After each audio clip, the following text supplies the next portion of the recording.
국회의장을 차지하지 않는 정당에서 관례적으로 맡아온 법사위원장도 민주당이 가져가겠다고 하고 있습니다. 그러니까 22대 국회가 시작되기도 전에 벌써 민생은 어떻게 되든 우리는 법사위원장 이하 또 국회 요직 중요 상임위를 반드시 차지하겠다, 이런 각오를 내보이고 있는 것입니다.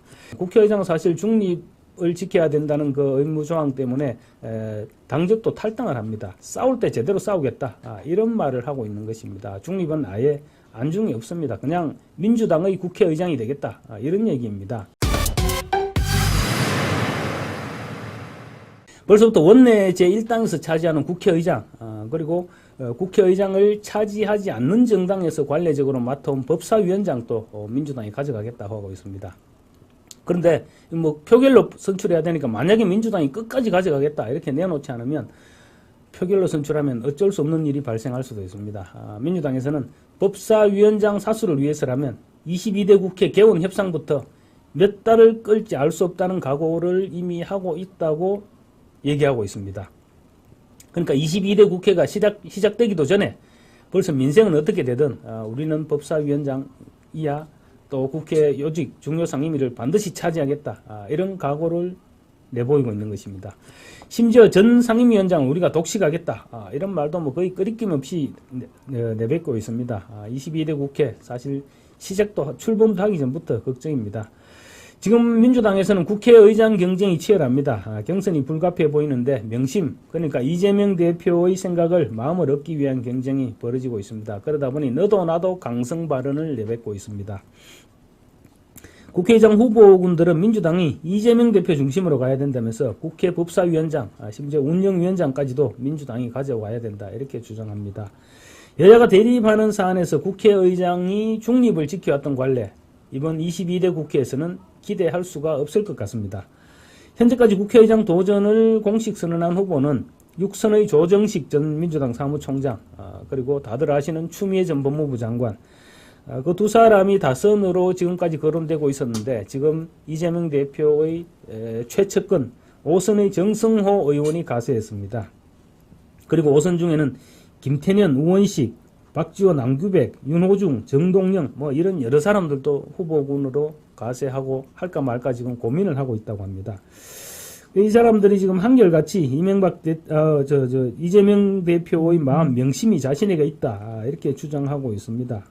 당심이 민심이고 국민의 뜻이다, 이렇게 주장하는데, 그러니까 당심을 따르게 되면 국회의장으로서 중립은 생각하지 않겠다, 이런 얘기죠. 민주당이 총선에서 다수당이 된 만큼 국회도 우리 마음대로 운영하겠다, 이런 얘기인 것입니다. 한 사람 한 사람 얘기하는 걸 들어보면 좀 어떨 때는 섬찟하기도 하고 또 가관이라는 느낌도 들고 그렇습니다. 조정식 전 사무총장 이렇게 얘기합니다. 이 대표와 당과 호흡을 잘 맞추는 사람이 국회의장이 되어야 싸울 때 제대로 싸우고 성과를 만들 때 제대로 만들어서 국회를 이끌어갈 수 있다, 이렇게 얘기하고 있습니다. 중립을 지켜야 할 국회의장은 사실 중립을 지켜야 된다는 그 의무조항 때문에 당적도 탈당을 합니다. 그런데 중립을 지켜야 할 국회의장을 하겠다면서 싸울 때 제대로 싸우겠다, 이런 말을 하고 있는 것입니다. 중립은 아예 안중이 없습니다. 그냥 민주당의 국회의장이 되겠다, 이런 얘기입니다.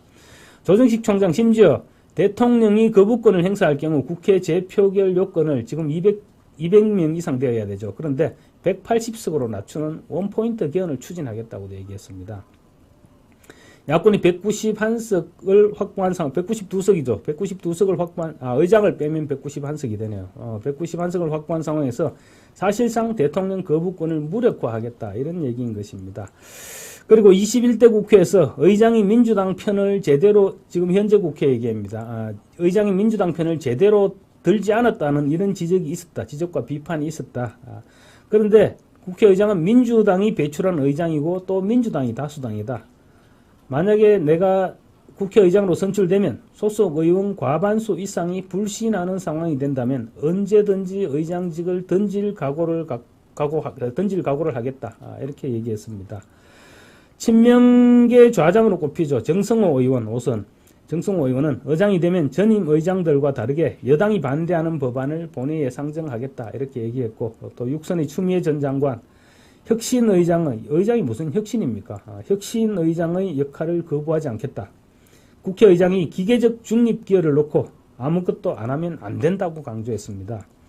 그러니까 이 사람들 가운데 좀 누가 의장이 되더라도 중립의 관례는 깨질 수밖에 없는 그런 상황입니다. 세 사람 모두 법사위원장, 운영위원장 우리가 모두 가져와야 되겠다 이렇게 얘기하고 있는 상황입니다. 참 아찔한 22대 국회가 우려됩니다.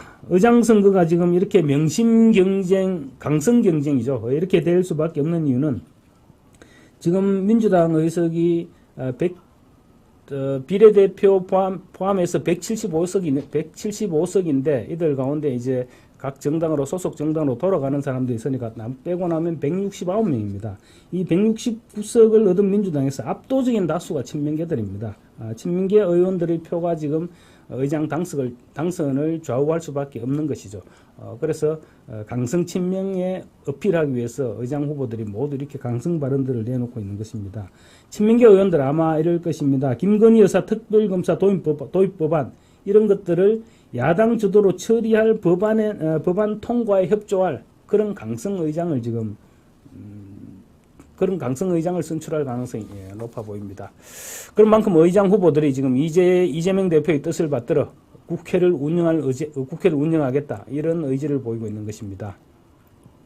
친명 후보들이 난립하던 원내대표 선거는 일단 이재명 대표의 최측근인 박찬대 최고위원으로 좁혀지는 그런 분위기입니다. 서영교, 김민석 의원 등이 지금 후보군으로 계속 남아 있었는데 차례로 불출마를 선언하면서 지금 박찬대 최고위원으로 교통정리가 되고 있는 모양새입니다.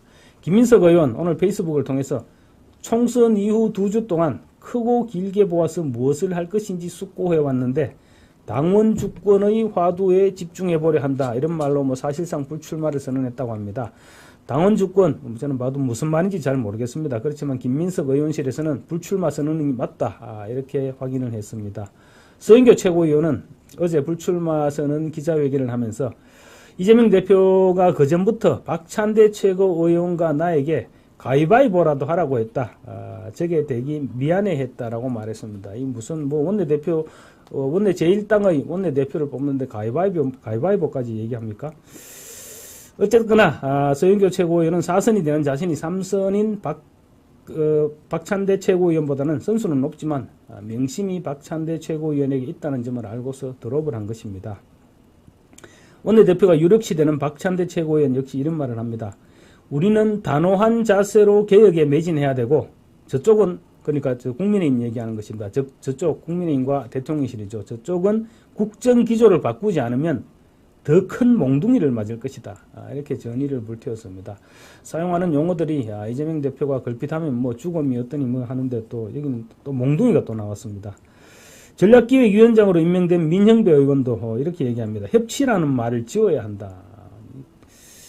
참 정말 무시무시한 얘기를 하고 있는데요. 민형배 의원 같은 경우 지난 21대 국회에서 검수완박법 처리를 위해서 위장 탈당까지 망설이지 않았던 그런 인물이죠. 민형배 의원은 협치라는 말을 머릿속에 지워야 한다. 협치를 대여관계의 원리로 삼는 것은 192석 야권 압석의 총선 결과라는 민심에 배반하는 행위다. 이렇게 얘기합니다. 이 사람들 지금 각오를 듣고 있으면 마치 전쟁터 한복판에서 있는 그런 느낌을 지금 지울 수가 없습니다. 민형배 의원은 말대로라면 협치라는 단어가 머릿속에 있는 사람은 국회의장이나 민주당 원내대표 절대로 할 수 없을 것 같습니다. 국회의장이고 원내대표고 모두 지금 한결같이 협치 거부 메시지를 던지고 있습니다. 그런데 이재명 대표 이번 주에 윤석열 대통령을 만나서 협치를 논의하겠다고 합니다. 이러니 이재명 대표가 말하는 협치에 무슨 진정성이 담겨 있다 그렇게 볼 수 있겠습니까?